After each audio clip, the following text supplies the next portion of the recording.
There's a series of moments that I feel define who I am today. It was receiving watercolor as a gift from an uncle when I was very young. My parents didn't like toys like dolls, so they'd always buy blocks for us when we were children. And I was the first child, so I would use blocks to like create worlds for my sister, right, to play with.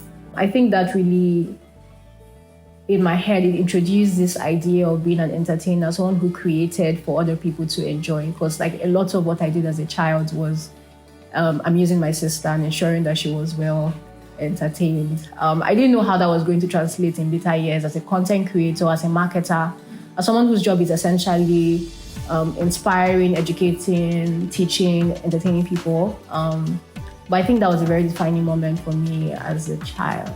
I realized that for some reason, my parents trusted me to manage everybody and everything. They will tell me to sweep. Everybody else will sweep, but I would sweep very well. And because of that, they would ask me to sweep next time. And with time, they would ask me to supervise my younger siblings that are sweeping. And with time, they would open a broom shop. So it was the realization that the better you are at something, the more responsibility you will be given.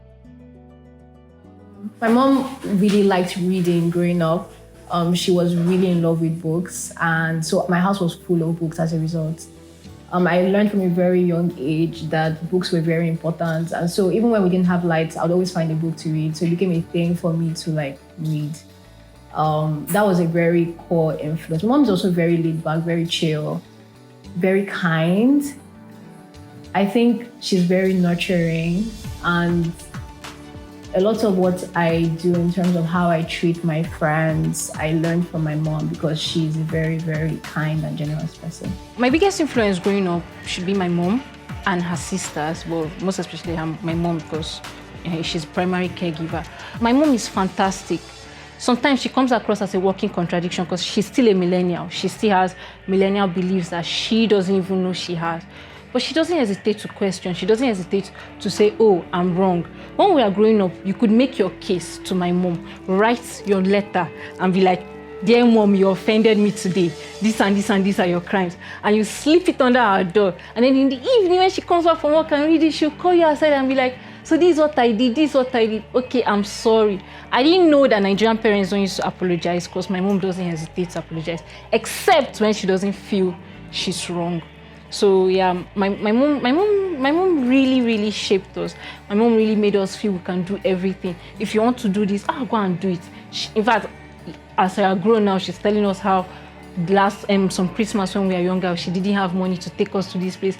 She didn't have money to support this, but she kept on telling us, oh, you want to do this? Go and do this. Oh, you want to do that? Go and do that.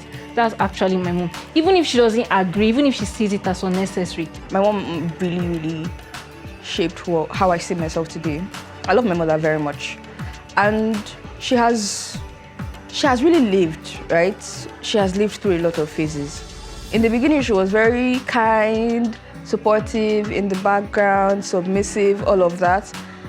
She was very industrious, but in other people's businesses, for other people.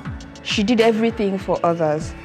But I think it was after the birth of my last brother, I don't know, something changed, right? She got a loan, she started her own business. She now has 3 shops. And this was something that happened in less than 5 years. My mommy is very strong. She at first she believes she's a traditional woman in the sense that she believes that all women should be quiet, women should be submissive. But at the same time, she has this strength that makes me wonder what would have been if she hadn't been born in the 1970s. In our early ages, we're able to point at different things. I'm older now. And then the older you get, the more you know, you figure out that that moment for you was actually your mother. When I was younger, she was able to teach me how to dream big and showed me how to take things. Right? She didn't explicitly say it like, oh, do this. It's like I watched her. She was somebody that just goes for things. So I didn't realize it at the time, but over the years, I'm like, oh yeah, it definitely did come from her. Because to me, it's normal. It's not supposed to be a big deal. I thought that's what everybody does. Like, if I want your shirt, I'm going to ask. And then I realized, do I really want to do medicine? Or do I just, want to do something in line of food? I think growing up, like as a teenager, finding my way on my path, it was really confusing because I still have so many things I want to do, so many talents, so many gifts, and I still feel I have to use them in different, unique ways. So from medicine and surgery, I moved into culinary arts, maybe to travel to Italy and then just be a chef, like cook for the rest of my life. And I was like, maybe I still want to do something in the medical or health line, and I just decided to get a middle point after a lot of pondering. With the help of mentors, I decided to study nutrition and dietetics. So yeah, I'm a nutritionist. In 2020, I needed money. I had realized by that time that if money is power. If you don't have money, you will suffer. So I was looking for money, and that was how I got into writing. Then very quickly copywriting, then very quickly email marketing. All this happened within the space of 1 year, and I think it completely threw me off. But YouTube script writing is the latest in my list of side quests. I don't know why I'm doing it, but I'm doing it, and it seems I'm good at it. Because I feel so strongly about food, I decided if I'm going to do any business at all, it has to be food related. It has to be making people's life, especially women's life. Because growing up, my mom is a civil servant, so she works and she closes work by 4, courtesy of traffic. She makes it home by 6, and then she now has to start cooking. Society we live in. Now, I hated it because I couldn't comprehend how you leave home as early as 6, you come back as late as 6, and then you still have to enter the kitchen to cook. So I always told myself, if I had money, I'll make this woman's life easier. I'll make things better, because it's not fair. She works, she earns money, and that money, a lot of it still goes back to the family. So it's truly not fair. And to me, that's the aim of love, to make it that the working woman, the working mother, the single woman, the man, the father, everybody do not have an excuse to say, this is a woman's role. With fluff, you can call and your food stuff will come to your door. It just so happened that I got a job as an assistant for someone who worked in tech. And so I was able to see her life and her journey, and I could learn from it. So it made me realize that, I had skills that I already possessed that were transferable into tech, like writing, like creating, like graphic design. And those were things I could use to create content. So looking at marketing, which I felt was the closest thing to what my natural skills and inclination, where I thought content marketing would be the place for me. And so I became a content marketer. I'll give a huge shout out to Aisha Wolabi. She's a content marketer in Nigeria. I watched an interview of hers and I was like, so this is a thing. Because I knew that marketing was a thing, social media management was a thing, but I really didn't know that content marketing specifically could be a thing until I watched her and I was like, okay, this is what I'm going to do. So 2018 Lagos, Wale. So I had left home, but haircut my family house down to Lagos. And my parents, didn't know of it at the time because I tricked them. Because I know if I told them, they would say no. Culturally, as a lady, I'm not allowed to live alone. Okay, unless I'm married to. It's either you're married or you're in your family house, or if you're going to a different state, you stay with a family member. It doesn't make sense because my tertiary was in Enugu and I was by myself in school. I guess school is a past. But anyways, I tricked them and I went to Lagos. I stayed with my friends in their apartments. And that was where I met some crazy young people. So that's where Wale comes in. The apartment we're living in, right, in that house, they were upstairs. Ours was downstairs. Those guys were just in their house. Wale is a software engineer. He was working from home at the time. He's always working on his laptop. Emmanuel was a hardware engineer. He converted their dining table into his workshop where he was building things. We had a product marketer. I think that's Dixon. So every time I go upstairs, I'm like, these guys are so serious, man. What are you people doing like this? Everybody's just focused. And also I started asking questions. What do you do? What does your job entail? And Wale told me about his. I'm like, that sounds interesting. Teach me. And like from the very first HTML I'm like, yeah, that's what I want to do with my life. I'm perpetually bad at something.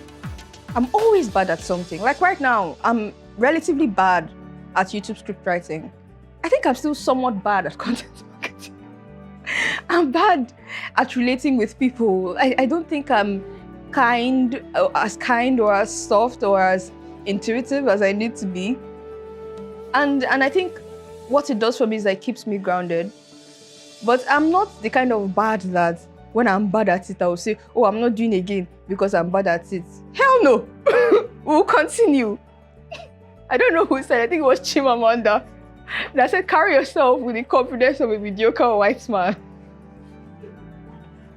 That is what I do. Being bad is not the end of the world. As long as you keep doing it, you are not going to be bad forever now. Honestly, treating yourself like a child, like children are not ashamed to make mistakes. Like they would mess up and then they'll get up again. They'll fall down while they're walking and they'll stand, and that's how they basically just learn to like use their legs. And that's what I did. So I allowed myself to be the student. I would reach out to my manager all the time. I'd be like, hey, Sophia, I don't understand this. I don't understand that. Please teach me. And she was very gracious. And before you know it, I was writing articles that were ranking and made me feel so happy. Of course, there are times now that I'm still terrible at things. Yes, because your skill level advances. And when I tell you that this is year of sacrifice, what do you think I was trying to do? Because I can't talk about a lot of the projects just yet. But I have moved on from my comfort zone. Like I don't even think I'm anywhere near my comfort zone. And if I do say so myself, I'm a very skilled developer, when it comes to building things. But I'm operating in spaces now where I don't know what the shit is going on. I have to learn a lot of things and execute on the job. Oh, I love the process. It makes me so happy, yeah. Ideally, I hate being bad at things. Let me not lie to you. I always grew up with the idea that I'm exceptional. I'm a star student. I started debating in primary school as early as 5. Maybe 4. Yeah, as early as 5. I was the youngest debater in my primary school. So I really hate being bad at things. Once again, the coping mechanism my mom made us do it is, you're not bad, you're just learning. You're not bad, you're just learning. So, and that's how it is. So for me, it's not being bad. I was just learning.